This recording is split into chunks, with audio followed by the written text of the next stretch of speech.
दोस्तों नमस्कार। आप देख रहे हैं यूट्यूब चैनल बातें साहित्य की। मित्रों, आज हम चर्चा करेंगे मलिक मोहम्मद जायसी कृत पद्मावत के सिंघल द्वीप खंड की। मित्रों, सिंघल द्वीप खंड पद्मावत का 16वां खंड है।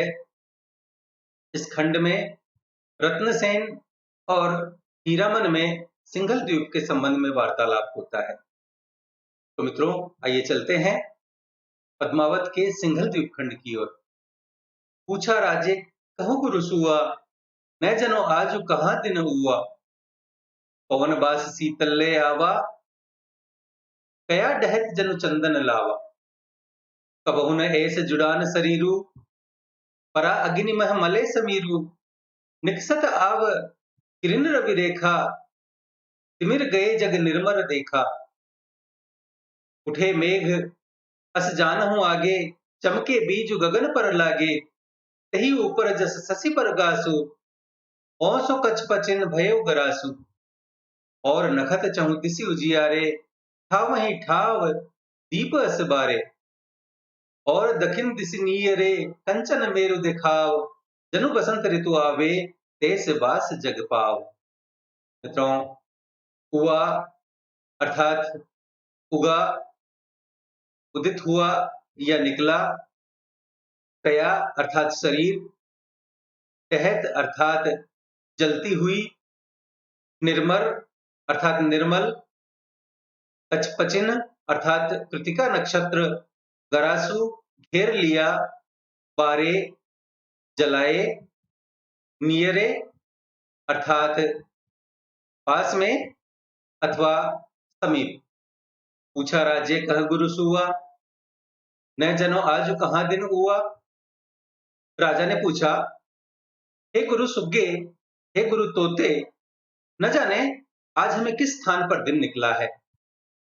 अर्थात न जाने आज हम किस स्थान पर आ पहुंचे हैं, और यह जो सूर्योदय आज हुआ है वह पता नहीं कहां पर हुआ है। पवन बास शीतल ले आवा, कया डहत जनु चंदन लावा। यह शीतल पवन सुगंध लेकर के आ रही है, जिसने जलते हुए शरीर में मानो चंदन लगा दिया है। अर्थात शरीर को ठंडा कर दिया है। कबहु न ऐस जुड़ान शरीरु, परा अग्नि मह मले समीरु। यह शरीर कभी भी इस तरह से शीतल नहीं हुआ था। आज तो जैसे आग में मलयानिल आ मिली है। मलयानिल अर्थात मलय पर्वत से आने वाली हवा, जो कि ठंडी होती है और शीतल होती और सुगंधित होती है। निकसत आव किरण रवि रेखा, तिमिर गए जग निर्मल देखा। सूर्य किरणों की रेखाएं निकलती हुई आती हैं और तम के नाश होने से सारा जग निर्मल दिखाई देता है। अर्थात सूर्य की किरण रेखाएं निकल रही हैं और संसार का अंधेरा दूर हो गया है, यह जग निर्मल हो गया है। उठे मेघ अस जानहु आगे, चमके बीजु गगन पर लागे। और सामने मेघ सा उठता हुआ दिखाई दे रहा है और आसमान पर बिजली चमकती हुई जान पड़ती है। यह दृश्य बड़ा ही सुहावना प्रतीत हो रहा है और आकाश में चमकती हुई यह चंचल चंचला अर्थात बिजली चमकती हुई सी लगती है। कहीं ऊपर जस शशि पर गासु, ओ सो कछ पचिन भय उगरासु। और उसके ऊपर चंद्रमा का प्रकाश खिला हुआ है और चांद कृतिका नक्षत्रों से घिरा हुआ जान पड़ता है।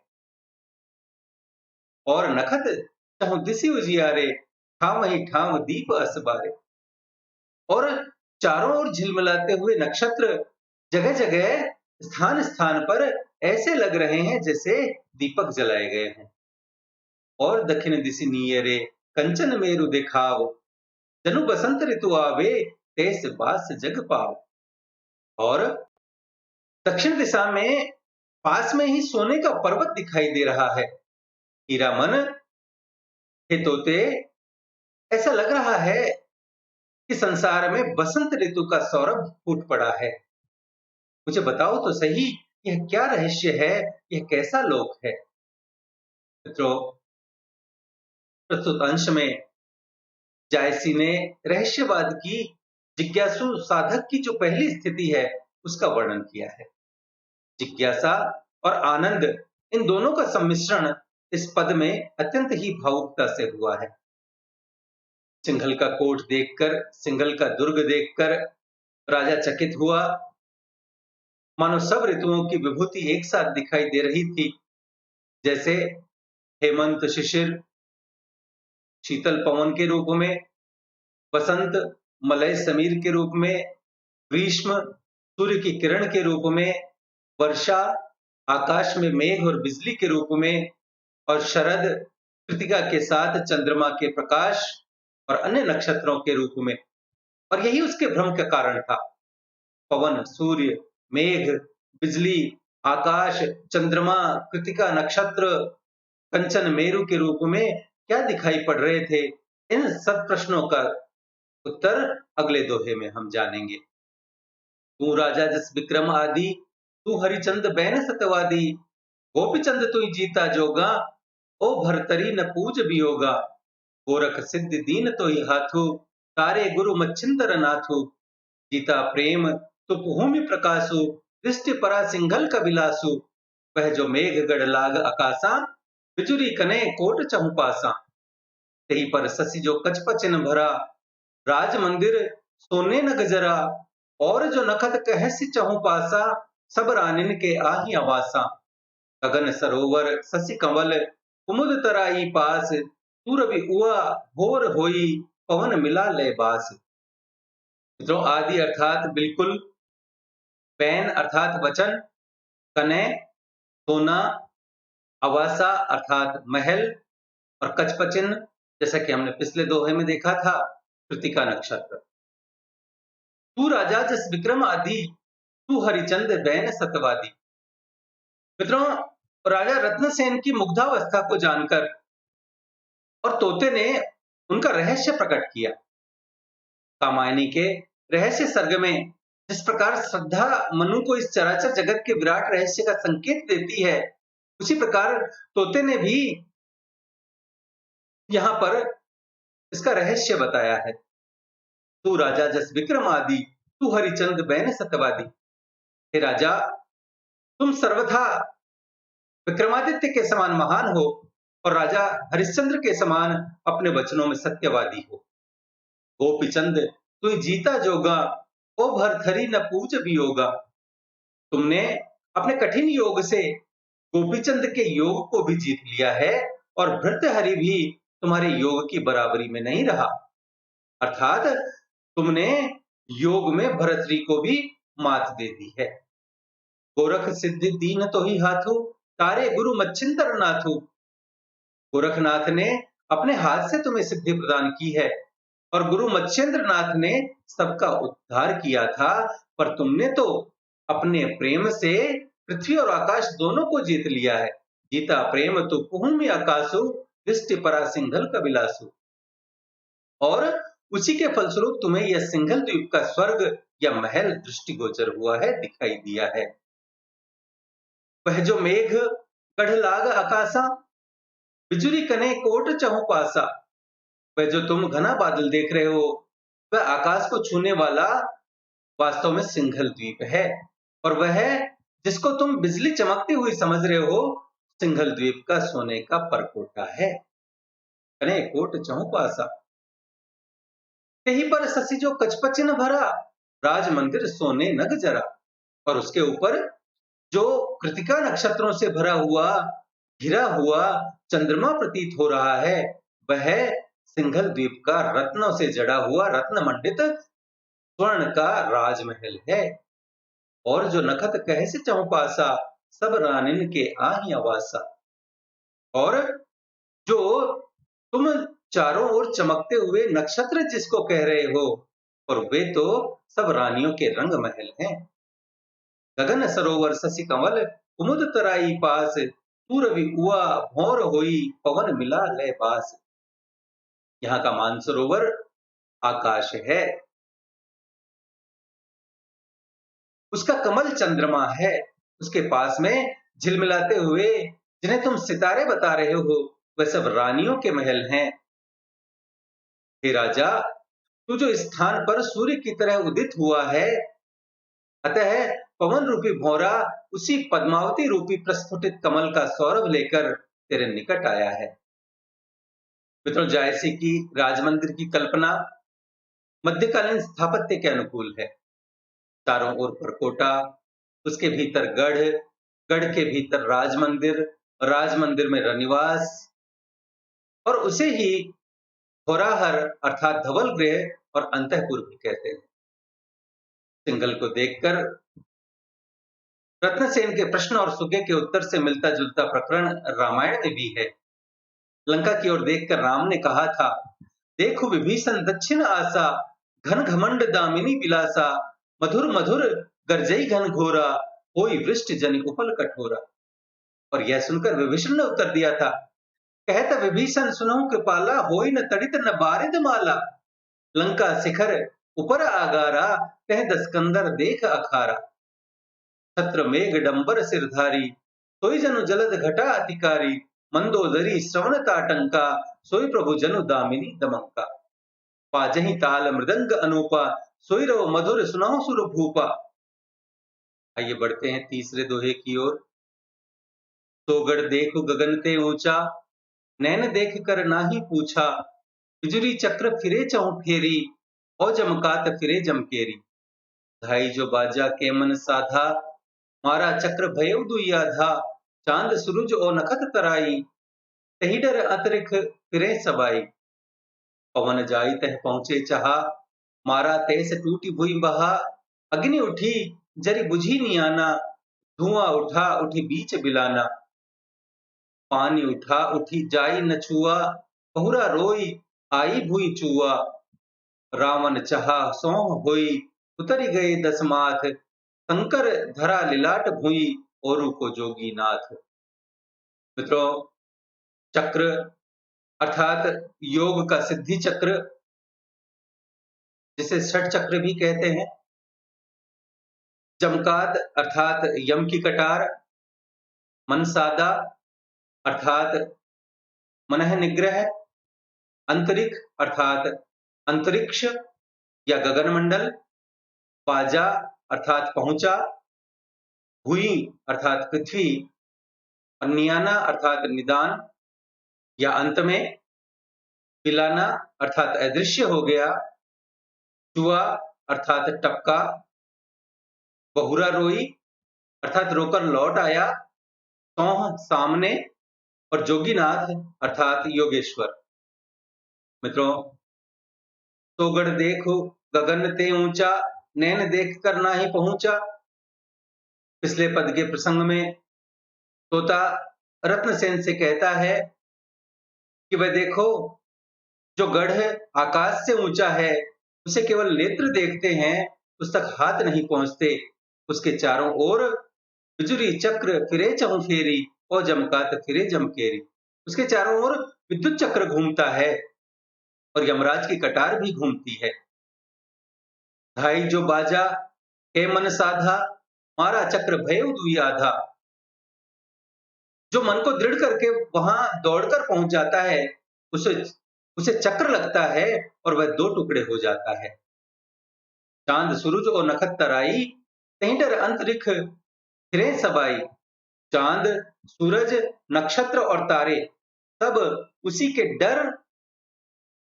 डर से, उसी के आतंक से आकाश में डोलते रहते हैं कि कहीं उस चक्र में फंसकर नष्ट ना हो जाए।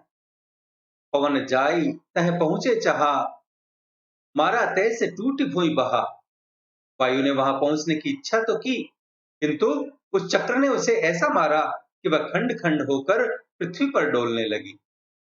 अग्नि उठी जरी बुझी नियाना, धुआं उठा उठी बीच बिलाना। आग वहां तक पहुंचने के लिए भड़की, किंतु अंततः वह भी बुझ गई। उसके बीच में से धुआं उठा पर वहां तक नहीं पहुंच सका और विलीन हो गया।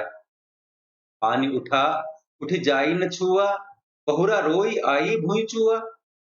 जल बादल बनकर उमड़ा, किंतु वह चक्र को न छू सका और रो रो कर पृथ्वी पर टपकने लगा।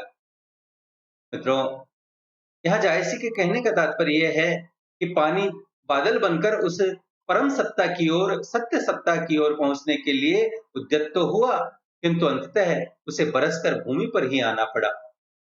रावण चाहा सोह होई, उतर गए 10 माथ, शंकर धरा लिलाट हुई, औरों को जोगी नाथ।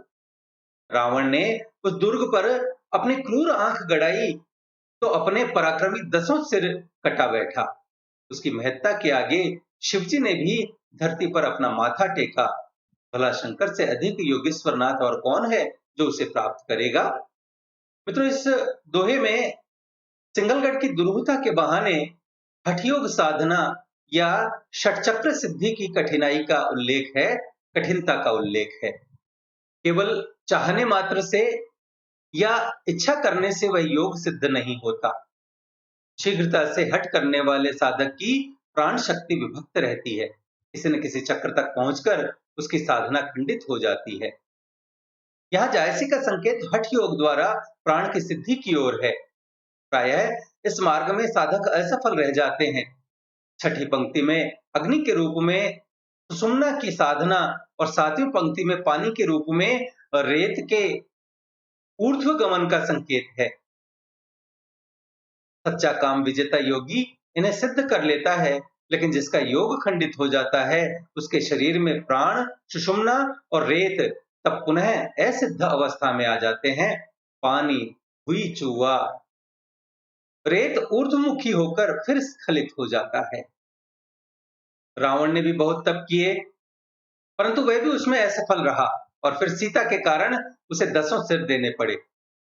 शिवजी सबसे बड़े योगीश्वर हैं, परंतु योग के मार्ग में असफल होकर ही मानो उन्हें पार्वती के प्रेम के लिए मस्तक टेकना पड़ा था। आइए मित्रों, चलते हैं चौथे दोहे की ओर। कहां देखो पद्मावती रामा, भोर न जाई न पंखी नामा। अब सिद्धि एक देव तो ही जोगू, पहले दरस होई तब भोगू। कंचन मेरु दिखावसी जहां, महादेव कर मंडप तहां। ओहिक खंड जस पर्वत मेरु, मेरु ही लागी होई अति फेरु। माघ मास पाचिल पख लागे, श्री पंचमी होई ही आगे। उग्रहि महादेव कर बारू, पूजी ही जाई सकल संसारू। पद्मावती पुन पूजे आवा, होई ही एहि मिसु दृष्टि मेरावा। तुम गवनौ मंडप उही, हो पद्मावती पास। पूजे आई बसंत जो, पूजे मन के आस। मित्रों, भंवर अर्थात भौरा, यहाँ रसिक से तात्पर्य है। रामा अर्थात सुंदरी, जोग युक्ति या योग, पंखी अर्थात पक्षी, सिरी बसंत, उघारी ही अर्थात खुलेंगे, बारू अर्थात द्वार और मेरावा अर्थात मिलन। कहां देखो पद्मावती रामा, भोर न जाई न पंखी नामा। मित्रों, पूर्व पद के प्रसंग से आगे तोता राजा रत्नसेन को पद्मावती के मिलन का अवसर बताते हुए कहता है कि हे राजा, देख वहां सुंदरी पद्मावती रहती है। कहां देखो पद्मावती रामा, भौर न जाए न पंखी नामा। वहां उस दुर्ग में कोई नहीं जा सकता, न कोई रसिक या भंवरा और न कोई क्रूर पक्षी। फिर उसे प्राप्त कैसे किया जाए? तो अब सिद्धि एक देव तो ही जोगू, पहले दरस होई तब भोगू। उसे पाने के लिए अब मैं तुम्हें एक योग युक्ति बताता हूं, एक सिद्ध बताता हूं, जिससे पहले तुम्हें उसके दर्शन होंगे और फिर तुम उसका भोग कर सकोगे। कंचन मेरु दिखावसी जहां, महादेव कर मंडप तहां। वह जो कंचनगिरी दिखाई दे रहा है, वहां पर उस पर शंकर जी का मंडप है। और ओहिक खंड जस पर्वत मेरु, मेरु ही लागी होई अति फेरु। उस मंडप के खंड या शिखर के तल मेरु पर्वत के समान हैं। वहां तक पहुंचने के लिए मेरु से भी अधिक घुमाव पड़ता है। माघ मास पाछिल पख लागे, श्री पंचमी होई ही आगे। माघ मास का शुक्ल पक्ष लगने पर उसके कुछ दिवस के बाद आगे बसंत पंचमी आएगी और उस अवसर पर उग्रहि महादेव करबारो, पूजहि जाय सकल संसारो। शिव जी के मंडप के द्वार खुलेंगे और सारा संसार वहां पहुंचकर उसकी पूजा करेगा। पद्मावती पुनि पूजे आवा, होई ही एहि मिसु दिष्टि मेरावा। पद्मावती भी उसका पूजन करने के लिए आएगी और तभी तुम्हारी दर्शन मिलन की इच्छा बस समझ लो कि पूरी हो जाएगी। तुम गवनहु मंडप ओही, हो पद्मावती पास, पूजे आई बसंत जो, पूजे मन के आस। तो तुम उस मंडप में जाओ और मैं पद्मावती के पास जाता हूं। विश्वास रखो, जब वह बसंत की पूजा करने आएगी तो तुम्हारे दिल की लगी अर्थात मुराद पूरी हो जाएगी, तुम्हारी इच्छा पूरी हो जाएगी। मित्रों, प्रस्तुत अंश से स्पष्ट होता है कि जायसी के समय में शैव मत का प्रभाव व्यापक रहा होगा। मित्रों, जिसे राजा ने दक्षिण दिशा में स्वर्ण का मेरु कहा था, उसे ही सुग्गा महादेव का मंडप बताता है। उस मंडप के खंड या प्रासाद शिखर की भूमियां मेरु पर्वत के आकार की थी। मध्यकालीन स्थापत्य के अनुसार मेरु एक प्रकार के प्रासाद या मंदिर का नाम था। शिव का मंदिर दुर्ग के भीतर था, किंतु वसंत पंचमी के दिन उसका बाहरी द्वार खोल दिया जाता था और जनता बिना रोक टोक वहां पर पूजा करने के लिए जाती थी। अंतःपुर की स्त्रियां भी उस दिन वहां पूजा करने के लिए जाती थी। दुर्ग के भीतर बने हुए प्राचीन मंदिरों में विशेष अवसरों पर बाहरी जनता के आने का प्रबंध रजवाड़ों में प्रायः रहता है। आइए चलते हैं पांचवें दोहे की ओर। राजे कहा दर्श जो पावो, पर्वत काह गगन कह धावो। यही पर्वत पर दर्शन लहना, सिर सो चढ़ो पाय का कहना। मोहू मोहू भाव ऊंचे सो ठाऊ, ऊंचे लेऊ प्रीतम के नाऊ। पुरुष ही चाहिए ऊंच ही आऊ, दिन दिन ऊंचे राखे पाऊ। सदा ऊंच से ही पैबारू, ऊंचे सो कीजे व्यवहारू। ऊंचे चढ़े ऊंच खंड सूझा, ऊंचे पास ऊंच बुद्धि बूझा। ऊंचे संग संग नित कीजे, ऊंचे काज जीव बलि दीजे। दिन दिन ऊंच होई सो, जही ऊंचे पर चाऊ।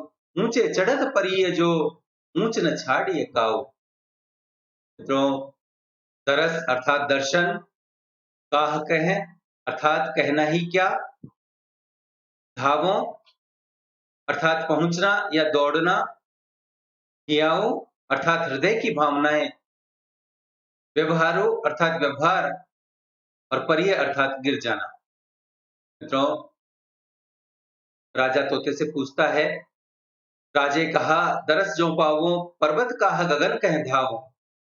ये तोते, अगर मैं पद्मावती के दर्शन पाऊं तो सचमुच पर्वत तो क्या, मैं आकाश तक को दौड़कर छू सकता हूं। यही पर्वत पर दर्शन लेना, फिर सो चढ़ो पाए का कहना। जिस पर्वत पर भी उसके दर्शन मिलेंगे, वहां तक पैरों की तो बात ही क्या है, सिर के बल चढ़कर जाऊंगा। मोहू भाव ऊंचे सो ठाऊं, ऊंचे लेऊं प्रीतम के नाऊं। मुझे भी तुम्हारा सांकेतिक व ऊंचा मंडप स्थान आकर्षक लग रहा है। उसके ऊपर पहुंचने के लिए मैं प्रिय पद्मावती का नाम ले रहा हूं। पुरुष ही चाहिए ऊंच ही आऊ, दिन दिन ऊंचे राखे पाऊ। पुरुष को अर्थात साधक को सदा ऊर्ध्वगामी होना चाहिए, उसका हृदय साहसी होना चाहिए। सदा ऊंच से ही पे बारू, ऊंचे सो कीजे व्यवहारू। उसे प्रतिदिन ऊपर ही ऊपर पांव रखना चाहिए। उसे सदा महान और महान का दरवाजा पाने की साधना करनी चाहिए। ऊंचे से ही उसे व्यवहार रखना चाहिए। ऊंचे चढ़े ऊंच खंड सूझा, ऊंचे पास ऊंच बुद्धि बूझा। ऊंचा चढ़ने से ऊंचा खंड दिखाई देता है।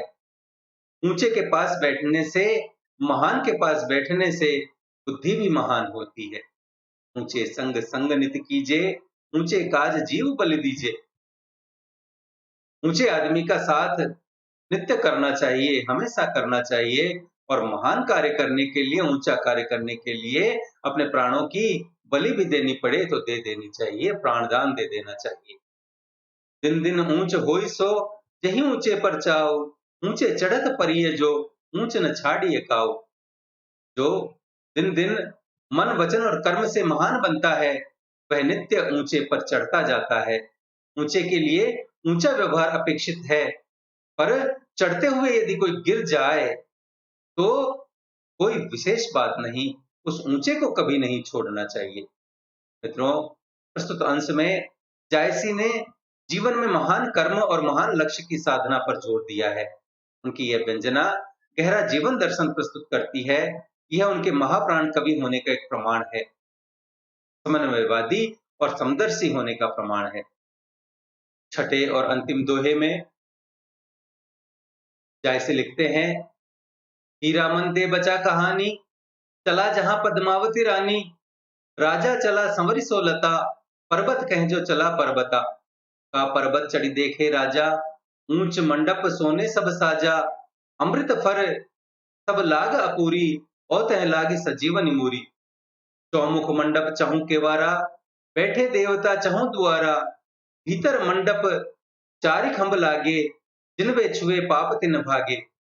शंख घंट घन बाजहि सोई, ओ बहु होम जापत है कोई, महादेव कर मंडप जगत जातरा आओ, जो हिंसा मन जेहि के, तो तैसे फल पाओ। मित्रों, बचा अर्थात वायदा, कहानी अर्थात कथा, यहाँ व्यवस्था से आशय है। संवरी अर्थात सुधी, लता अर्थात बेल या पद्मावती, पर्वत गढ़, घन अर्थात कांसे का बाजा, जात्रा अर्थात यात्रा, हिंसा अर्थात इच्छा। मित्रों, हीरा मन दे बचा कहानी, चला जहां पद्मावती रानी। पूर्व पद के प्रसंग के आगे जायसी कहते हैं कि इस प्रकार हीरा मनतोता राजा रत्नसेन को उपदेश की कहानी सुनाकर और वादा करके जहां पद्मावती थी वहां चला गया। राजा चला संवरी सोलता, पर्वत कहे जो चला पर्वता। तोते के जाते ही राजा भी उस पद्मावती रूपी लता की सुधि में लीन होकर जो पर्वत था उसकी ओर चला। उस पर्वत पर पहुंचकर राजा देखता है, का पर्वत चढ़ी देखे राजा, ऊंच मंडप सोने सब साजा। इस शिव का ऊंचा मंडप सोने से सजाया गया है। वहां अमृत फर सब लाग अपूरी, ओ तह लागे संजीवन मूरी। वहां पूर्णतः चारों ओर अमृत के समान फल लगे हुए हैं और संजीवनी बूटियां लगी हुई हैं। चौमुख मंडप चहु के वारा, बैठे देवता चहु दुआरा। मंडप के चारों ओर चारों दरवाजों पर किवाड़ लगे हुए हैं और उन पर देवता बैठे हुए हैं। भीतर मंडप चारि खंभ लागे, जिनवे छुए पाप तिन भागे। और भीतर भाग में, मंडप के भीतरी भाग में 4 खंभे लगे हुए हैं। जिन्होंने उन चारों का स्पर्श कर लिया, उनके ताप दूर हो गए। मित्रों, कहने का तात्पर्य है कि सूफी सिद्धांत के अनुसार जिस साधक ने तरीकत, शरीयत, मारिफत और हकीकत की अवस्थाओं में होकर निर्वाह कर लिया, उसने वसल का सुख प्राप्त कर लिया। उस मंडप में शंख घंट घन बाजई सोई, ओ बहु होम जापत है होई। शंख, घंटे और कांसे के थाल बज रहे थे अथवा उनकी ध्वनि घन गर्जना किसी प्रतीत होती थी। और वहां बहुत भांति के, बहुत प्रकार के हवन, जप, तप, यज्ञ आदि हो रहे थे। महादेव कर मंडप जगत जातरा आओ, जो हिंचा मन जेहि के, सो तैसे फल पाओ। मित्रों, महादेव के उस मंडप में सारा जगत यात्रा के लिए जाता था और एकत्र होता था। जिसकी जो इच्छा मन में होती थी वैसा ही वहां फल मिलता था। मित्रों, प्रस्तुत अंश में जायसी ने महल का प्रतीक लेकर इस बात का आध्यात्मिक संकेत दिया है कि वह महल कुछ नहीं, केवल धर्म, अर्थ, काम और मोक्ष, इन चारों का समन्वय है जो प्राणी के लिए अपेक्षित है। तो मित्रों, यह था जायसी कृत पद्मावत के 16वें खंड सिंघल द्वीप खंड का वर्णन, उसकी व्याख्या। यदि आपको हमारा यह प्रयास पसंद आया हो तो कृपया वीडियो को लाइक करें और अपने मित्रों के साथ शेयर करें। पीडीएफ तथा अन्य सहायता के लिए हमसे टेलीग्राम पर जुड़ें और देखते रहें बातें साहित्य की। धन्यवाद।